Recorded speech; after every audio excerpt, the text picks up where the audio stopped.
as of our Lord Sri Aurobindo. Our Lord Sri Aurobindo says, do not allow yourself to be troubled or discouraged by any difficulties, but quietly and simply open yourself to the Divine Mother's force and allow it to change you. With always our blessings, says our Lord Sri Aurobindo.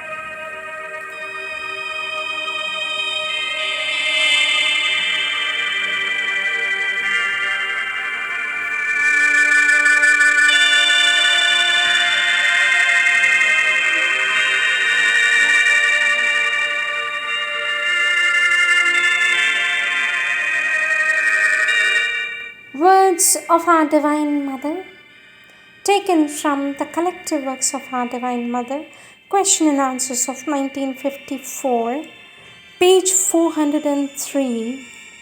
Question: what are the conditions in which there is a descent of faith, sweet Mother?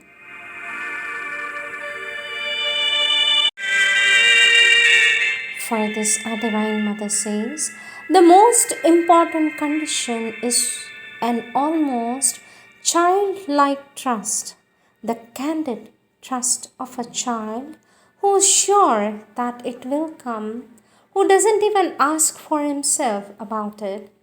When he needs something, he is sure that it is going to come.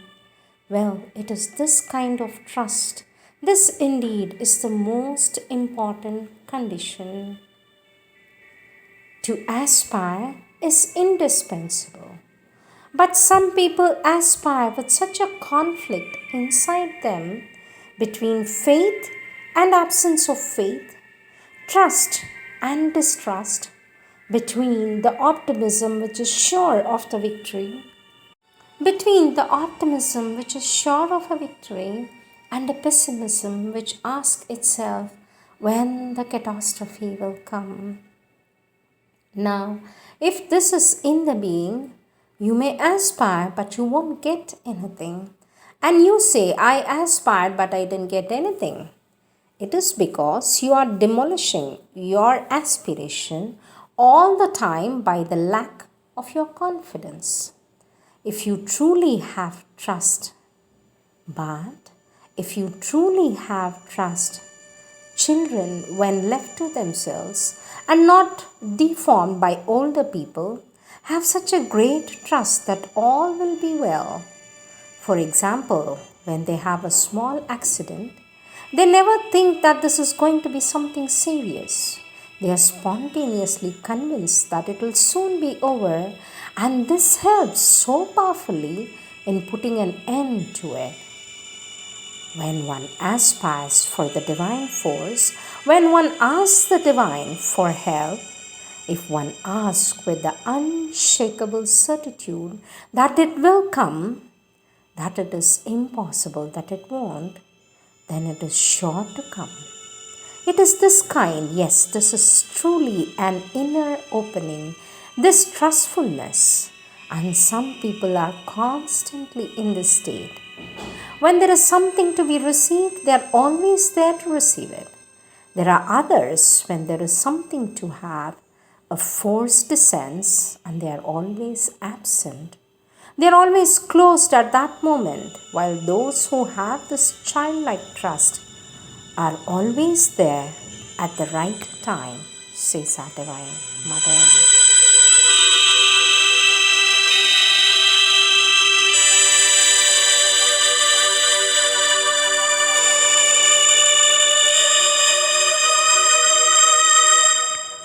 Question, sweet Mother, how can we get rid of Abhimana?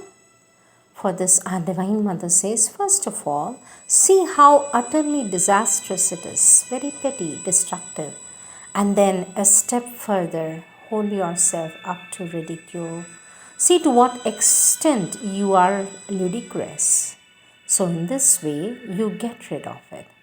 But so long as you take it seriously, so long as you justify the moment, so long as somewhere in the mind there's the idea, after all it's quite natural, I was ill-treated, I suffer from the ill-treatment, then it is finished, it will never go. But if you begin to understand that it is a sign of weakness, of inferiority, naturally of a very considerable egoism, a narrow mindedness, above all of a pettiness of the feelings, a small heartedness, if you understand that, you can fight it. But your thoughts should be in agreement. If there is the attitude, I have been hurt, I am suffering, I am going to show that I am suffering, then it is like that. I am not going to go so far as to mention people who nurse a fairly secret spirit of vengeance and say, I have been made to suffer, I shall make them suffer.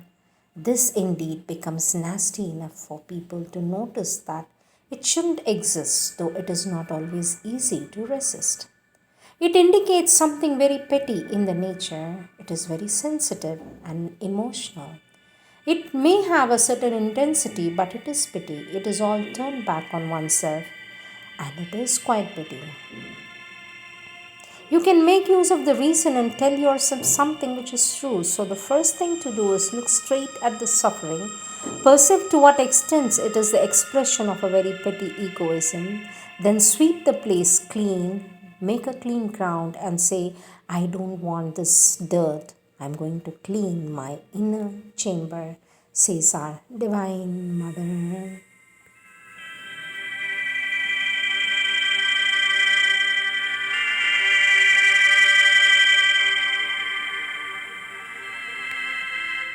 Question, sweet mother, what does inner tapasya mean exactly? For this, our Divine Mother says, it means the tapasya for the character, for changing the psychological movements of the being, precisely to conquer the desire, conquer the passion, overcome egoism, get rid of fears. This is the inner tapasya. Outer tapasya is all the ascetic, hatha yogic methods. To make use of the physical means for one's yoga is an outer tapasya. But inner tapasya consists of attending to one's character and trying to change it, says our Divine Mother.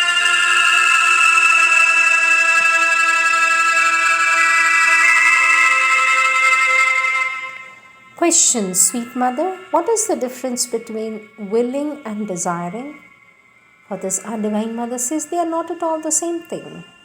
When you see that something ought to be done, for instance, that it is good to do it, take your reason, say your reason, decides that this ought to be done, then your will starts working and makes you do the things required for this thing to be done. Your will is an executing power. Your will is an executing power which ought to be at the disposal, the service of what was decided by the reason or a higher force. It is something coordinated, organized, acts in accordance with a plan precisely in a fully controlled way. Desire is an impulse. It takes hold of you. It doesn't necessarily hold you with any conscious thought. It is an impulse which pushes you to take possession of something. You can put your will at the service of your desire, but desire is not will. Desire is an impulse. There are people, says our Divine Mother, who are full of desires and who have no will. So they are simply eaten up, so we say, by their desires. But this leads to nothing because they don't even have the will to realize them. Most of the people always put the little bit of will that's at their disposal at the service of their desires. But will is a force with a power of organization, and it can be put at the service of any purpose, whatever. It is something that when one has a willpower, one has a definitive purpose. This is will. You must not mistake desire for will. Desire is an impulse. It seizes you, It clings to you and holds you. And then if you let desire to do what it likes, well, it makes you do anything at all. It makes use of your will. But usually a desire is something violent, passionate and transient. Rarely it is very sustained. It doesn't have the stuff. organization of a sustained effort. When a desire seizes you, it can make you do anything, but impulsively, not methodically. Question, sweet mother.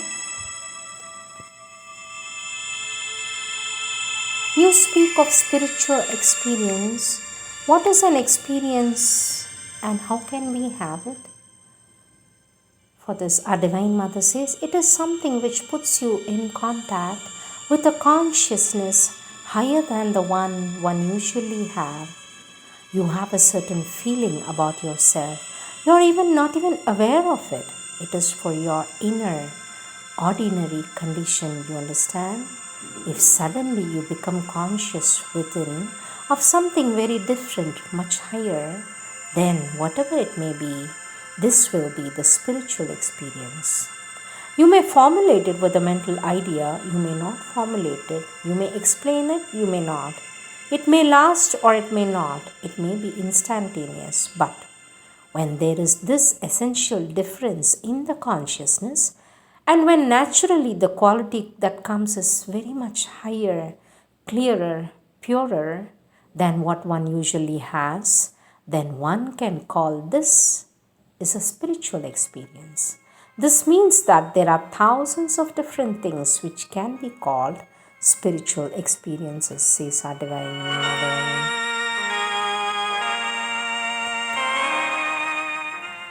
Questions, sweet mother, should we aspire to have a spiritual experience?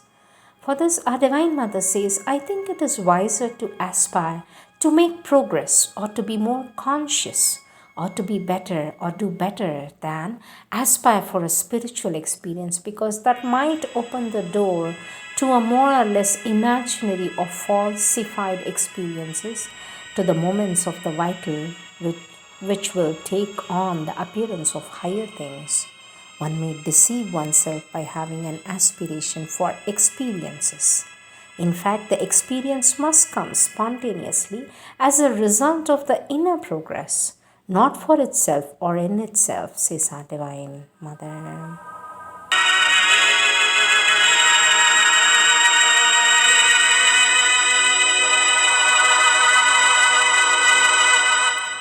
Next question taken from the question and answers of 1955.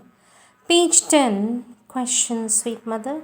Not to be depressed means, for this our Divine Mother says, not to be depressed is extremely important.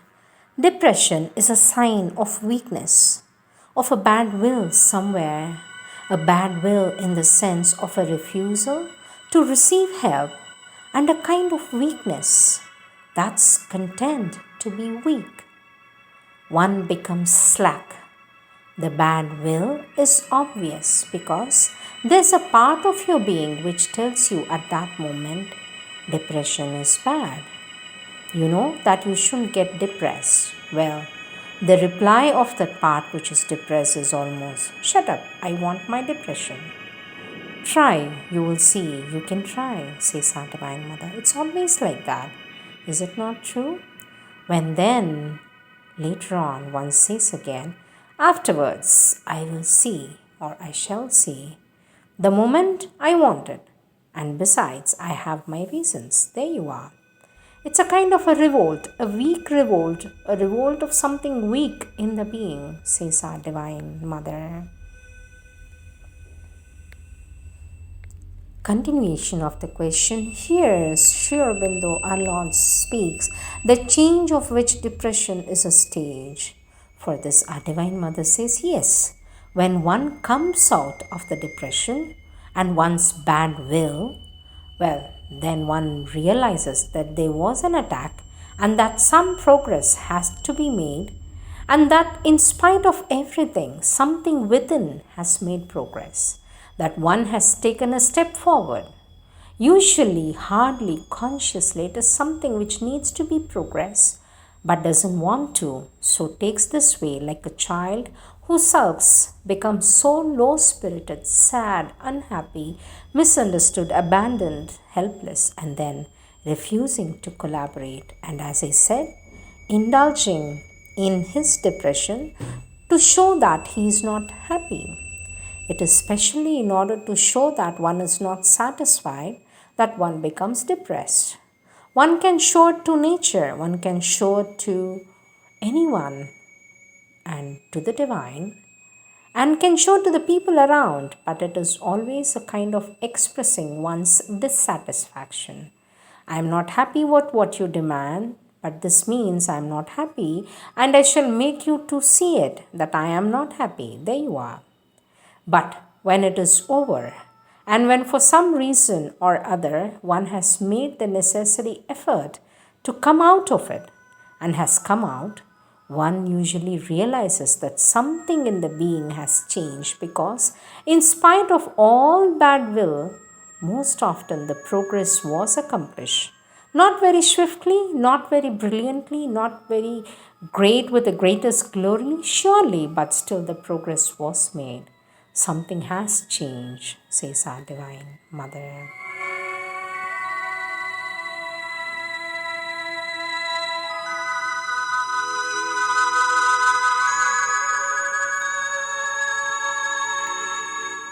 Question, sweet mother, ego means what?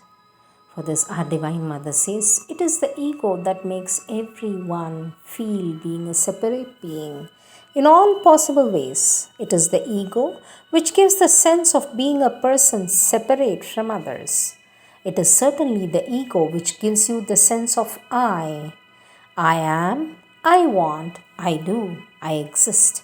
Even the very famous I think, therefore I am, which is, I am sorry, but I think this is a stupidity.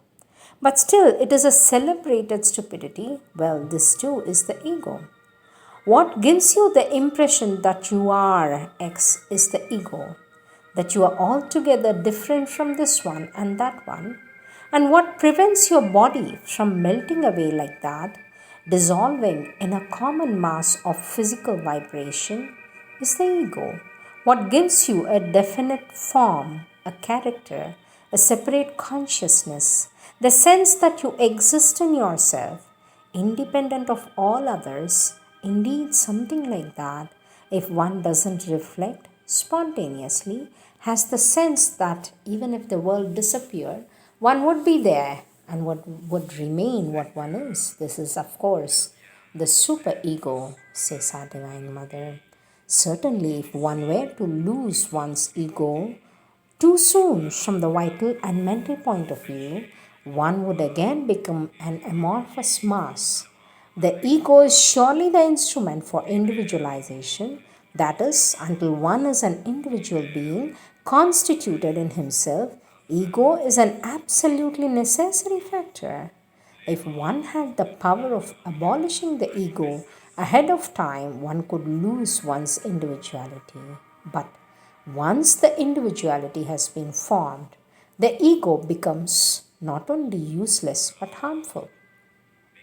And only then comes the time when it must be abolished. But naturally, as it has taken so much trouble to build you, it does not give up its work so easily. It asks for a reward for its efforts, that is, to enjoy the individuality, says our Divine Mother. Liberate us from ourselves, that we may open wide the doors of thy glorious manifestation.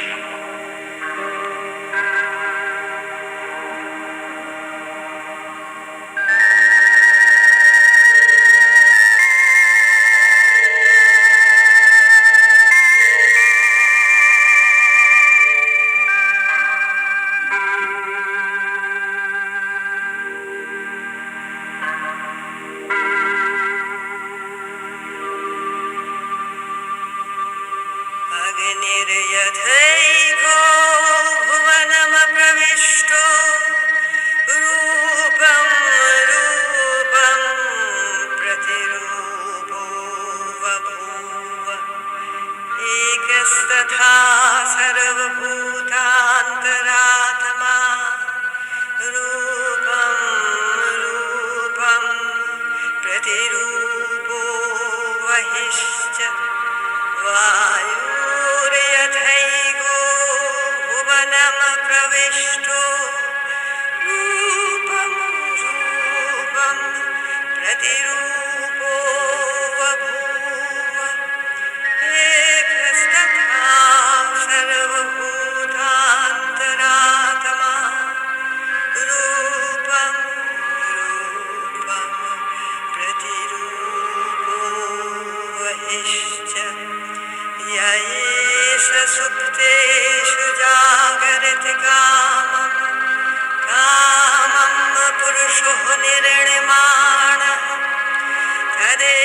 शुक्रं तद्ब्रह्म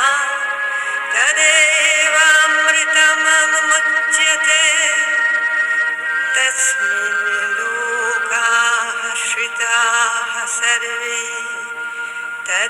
तदुनात्येति कश्चन एतद्वै तत् एतद्वै तत् एतद्वै तत् दशवक्त्रा दशभुजा दशपादाञ्जनप्रभा विशालया राजमाना त्रिंशल्लोचनमालया स्फुरद्दशनद्रङ्ष्ट्रा सा भीमरूपापि भूमिप रूपसौभाग्यकान्तीनां सा प्रतिष्ठा महर्षिया एषा सा वैष्णवी माया महाकाली दुरत्यया आराधिता वशीकुर्यात् पूजा कर्तुश्चराचर सर्वदेव शरीरेभ्यो याभिर्भूताहमितप्रभा त्रिगुणा सा महालक्ष्मीः साक्षान् महिषमर्दिनी साक्षान् महिषमर्दिनी साक्षान् महिषमर्दिनी